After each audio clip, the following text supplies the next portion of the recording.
Huge honour of introducing me today. I know how hard the last few years have been for you. You exemplify the values I want the Labour Party to stand for. Thank you for everything you've done and that you will continue to do for this party. I'm delighted that we're here in Doncaster. My wife's mum was born and grew up here, just next to the racecourse. We're regulars here, visiting family friends, but also, of course, to go to the Ledger. Sadly, not this year. I'm also told that this is the first Labour leader's speech in Yorkshire since Harold Wilson in 1967. The circumstances were a bit different then. For one thing, Wilson was able to update conference about Labour's achievements after 3 years in government. So I look forward to coming back one day in the same circumstances that brought Wilson here. But let me start with a heartfelt thanks to the Labour Party staff and volunteers who've moved a virtual heaven and earth this week, to all the speakers, the panellists, and the thousands of members who took part. I also want to say thank you to Labour members, supporters and affiliates for putting your faith in me to be your new leader. When you grow up in a small town in Surrey, you rarely thank your parents for naming you Keir. And when, as a teenager, I became the 4th member of the East Surrey Young Socialists, it didn't seem likely that one day I would stand before you as the 2nd Keir to be Labour leader. But I am, and it's the honour of my lifetime to lead this great movement. These are extraordinary times. The warnings yesterday from the government's advisers were stark. They can't be ignored. Labour, at a time like this, will act in the national interest. We will be a constructive opposition. We will support whatever reasonable steps are necessary to protect lives and protect our NHS. But I also want to say this. There should be nothing inevitable about a second lockdown. It would be a sign of government failure, not an act of God. It would take an immense toll on people's physical and mental health and on the economy. We need a national effort to prevent a national lockdown. The Prime Minister has had months to prepare for this. But instead of getting a grip, the government lost control. Our testing system collapsed just when we needed it most. The British people want the government to succeed in fighting this virus. We all need the government to succeed. This is the time for leadership. Today, I want to set out how my leadership of this party, and in time, I hope, my leadership of this country, will be defined by the values I've held dear all my life, by the instincts and beliefs that have inspired me to become a lawyer, fighting for justice, to become the Director of Public Prosecutions and into Labour politics. The thread that runs through my life and the belief that will inspire my leadership of this party is the desire to change lives for the better, the desire to make a difference to my country. This is a country that has given me so much. I'm thankful to the National Health Service that cared for my mum for much of her life, for the chance to be the first in my family to go to university, to go on, to practice the law, to have the privilege of leading the Crown Prosecution Service, to be able to give my parents what they said was one of the proudest moments in their lives, to be there with me at Buckingham Palace when I was awarded a knighthood for services to criminal justice. Family values mean the world to me. I was lucky enough to grow up in a loving family, and I have the great joy now of a family of my own. The mission of the Labour Party I lead is to extend that same opportunity to everyone.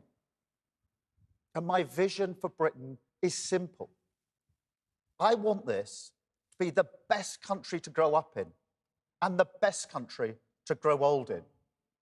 A country in which we put family first, a country that embodies the values I hold dear: decency, fairness, opportunity, compassion, and security.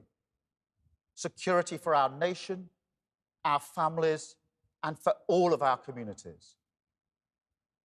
Sadly, we don't have a government that has such high standards. I'm hugely ambitious for this country. I think Britain has so much yet to achieve, and it angers me that this government is holding us back. I've tried to be constructive. I appreciate that these are unprecedented times and that governing is hard. I've tried to be fair, to give the government the benefit of the doubt. But now, with one of the highest death rates in the world, on the threshold of one of the deepest recessions anywhere, I'm afraid there is no doubt. This government's incompetence is holding Britain back. They couldn't get kids back to school in June. They couldn't work out a fair system to get exams marked. They couldn't get a protective equipment to care workers, and they wasted millions of your money in the process. Their failure to protect care homes is a national scandal, and they still can't organise a testing regime that's even serviceable, let alone world-beating. The reason this incompetence angers me is that I think of the sacrifices people have made.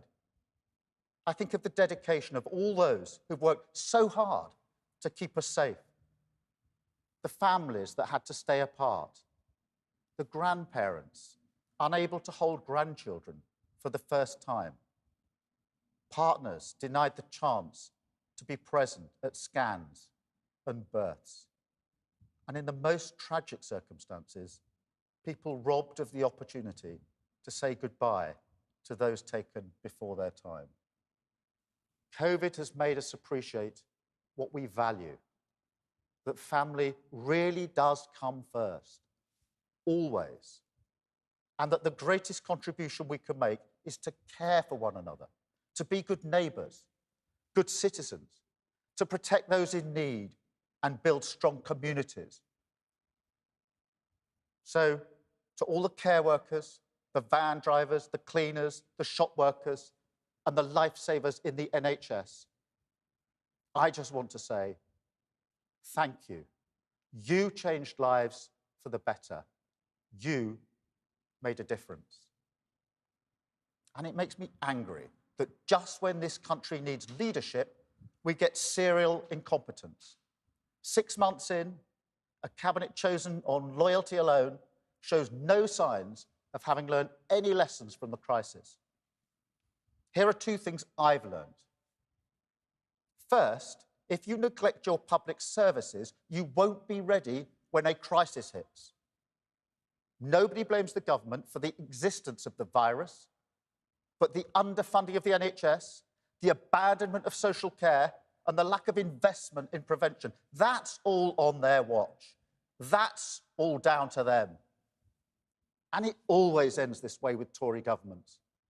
Public services are neglected, cut back, and left to decline. For a party called the Conservative Party, they don't seem to conserve very much. The second thing I've learned is that a crisis reveals character like nothing else. And I think we've learnt a lot about this Prime Minister. Tory backbenchers know it. His cabinet knows it. We all know it.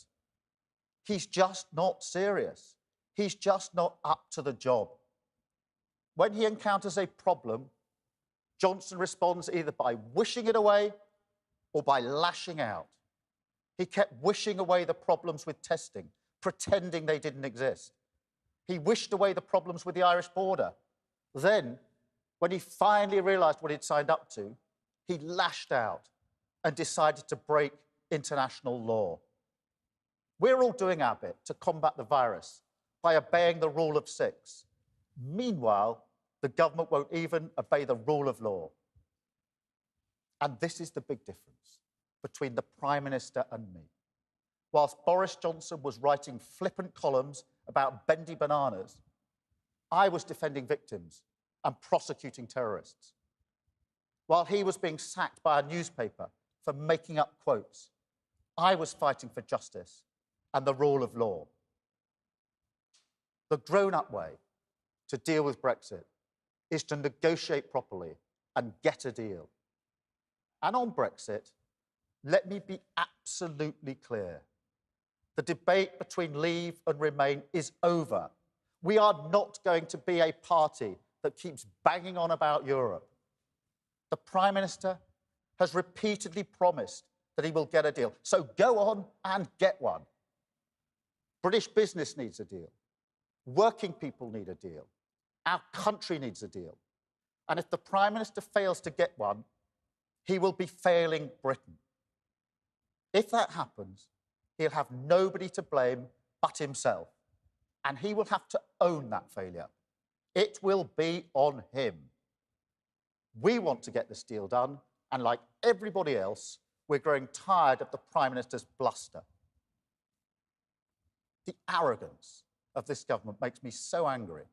A government minister telling parents to stop carping when they can't get a test for their sick child, that angers us all. But as well as anger, I feel frustration. Frustration that every Labour Party spokesperson is a shadow. Shadow education, shadow health, shadow chancellor, shadow foreign.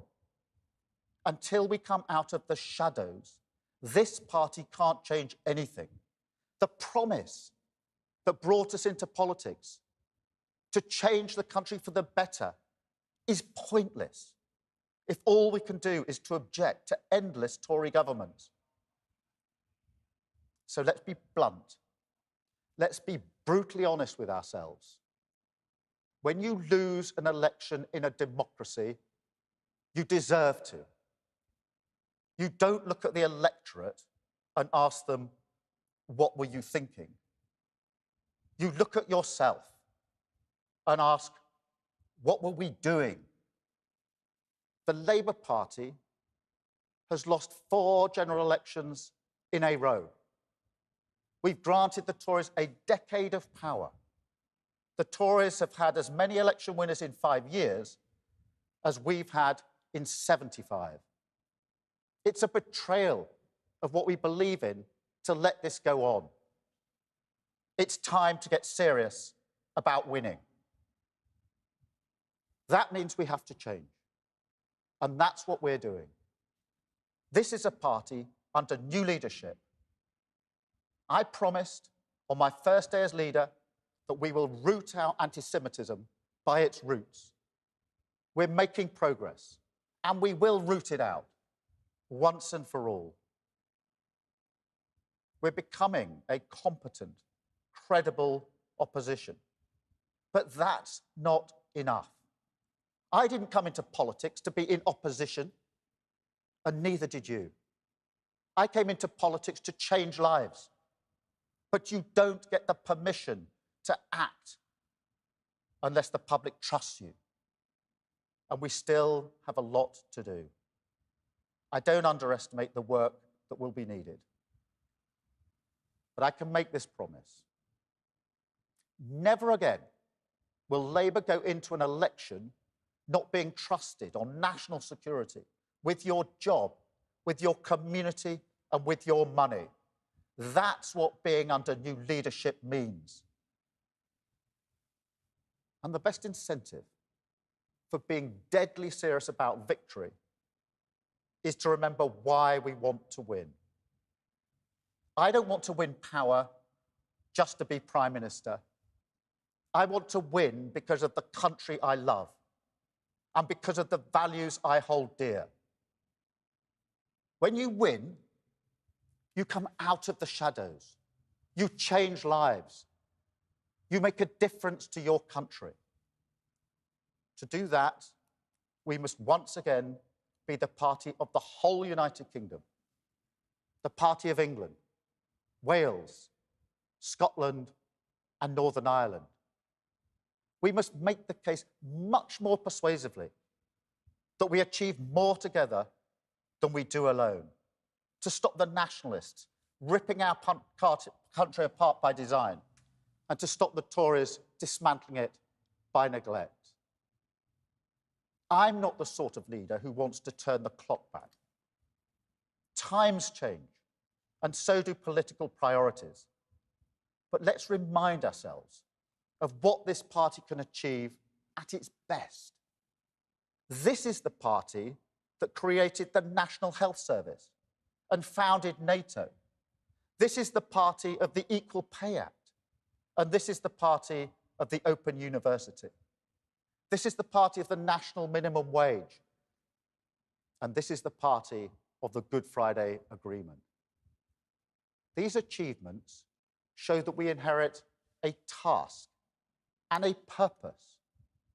All three of the post-war Labour winners, Attlee, Wilson and Blair, saw it as their task to modernise Britain. In 1945, Attlee had to build a society fit to reward the sacrifices of the war. In 1964, Wilson had to make the white heat of technology work for working people. And in 1997, Blair wanted to extend the new era of opportunity to everyone. In the 75 years since the historic victory of 1945, there have only been 3 Labour winners. I want to be the 4th. And when you look back to 1945, to 1964, and to 1997, you learn an important lesson. The lesson is, don't look back, look to the future. We need to be thinking about the questions of 2024 and the 2030s, not the questions of the past. If anything, COVID has quickened the pace. The challenges we now face mean that even the questions of 2019 already seem like ancient history. What we say at the next general election isn't written yet, but it will be rooted in Labour values. It won't sound like anything you've heard before. It will sound like the future arriving. The trust of the British people will only be won by a party that can provide security and opportunity at work, that ends the structural flaws in our economy that mean that working people have barely had a pay rise in a decade, that fixes the housing crisis so that young people finally have a prospect of owning their home, that understands the need for an economy that's healing the climate crisis, not contributing to it, that guarantees the security and integrity of this nation, that gives our young people the start in life they deserve, and that gives our older people the dignity that they've earned, and that cherishes our diversity and takes pride in a society where everyone belongs. We know that COVID affects our Black, Asian and minority ethnic communities disproportionately, but the government still hasn't done anything about it. That's why I asked Doreen Lawrence to lead an inquiry. I worked with Doreen to prosecute her son's killers. Racial inequality is one of the causes that brought me into politics. And the eradication of structural racism will be a defining cause for the next Labour government. COVID-19 thrives on inequalities, structural inequalities, that we must defeat. I think you can measure a country by how good it is to grow up in. And it's a test of our compassion, how good it is to grow old in. The young and the old have been badly let down by this government. Our children and young people have been an afterthought. And the gap between the best and worst of families threatens to get even wider. This inequality scars life chances, and I fear it will leave a lasting legacy for a generation of children. The government promised catch-up support, but it's failed to materialise. And now the failure to get tests for children and teachers who need them mean kids are missing out this term as well. Opportunity for the young should go way beyond party politics.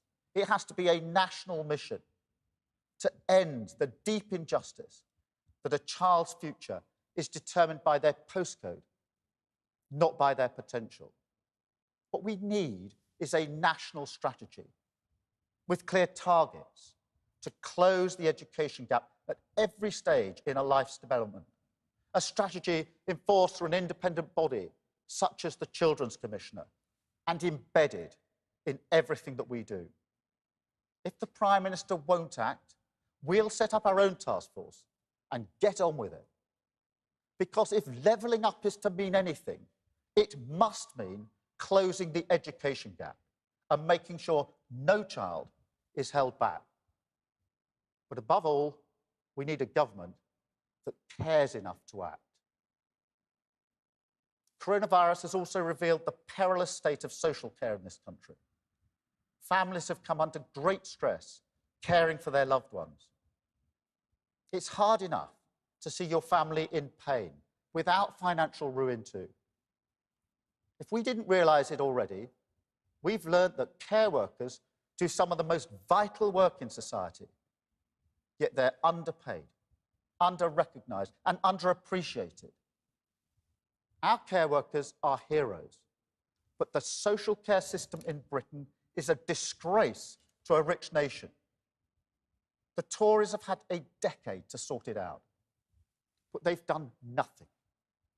David Cameron promised he would fix it. Theresa May promised she would fix it. A year ago, Boris Johnson promised he would fix it. Let's hold them to that promise. This is a matter of basic fairness and human compassion. The government needs to act, and to act now. It must ensure that mistakes made in the first spike cannot happen again this winter. And it must bring forward comprehensive social care reforms that guarantee all care workers at least the real living wage. After a decade of drift, this government must finally fix our social care system so that it treats those who've given so much with the respect, the love, and the dignity that they deserve. I can see in my mind's eye the country I want us to be. Properly funded, universal public services, world-class education which unleashes everyone's potential, a huge investment in skills, and a plan working hand in hand with businesses and trade unions to create high-quality jobs, an economy that doesn't force people to move hundreds of miles just to find a decent job, one that truly works for all regions and nations of this United Kingdom, with opportunity and security in every part of the country and at every stage of our lives. A country committed to a greener, cleaner and fairer society, where every policy is judged, not just by how much it costs today, but also by what it does for the planet tomorrow. A country which will be an active force for good in the world, and once again admired and respected. Leading the world, and leading by example in tackling the climate emergency. It would be a country which is the best place to grow up in, and the best place to grow old in. I can see it. I can describe it. But it's all just a dream unless we win back the trust of the people. And we've got a long road ahead of us. We're not going to win back those we've lost with a single speech or a clever policy offer. Trust takes time. It starts with being a credible opposition, with taking the job seriously. That's what we will do. So to those people in Doncaster and Deeside, in Glasgow and Grimsby, in Stoke and in Stevenage, to those who have turned away from Labour, I say this: we hear you. Never again will Labour take you or the things you care about for granted. And I ask you, take another look at Labour. We're under new leadership. We love this country as you do. This is the country I grew up in. And this is the country I will grow old in. And I want it to be the country I know it can be.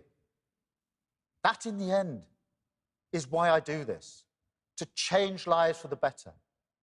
To make a difference to my country.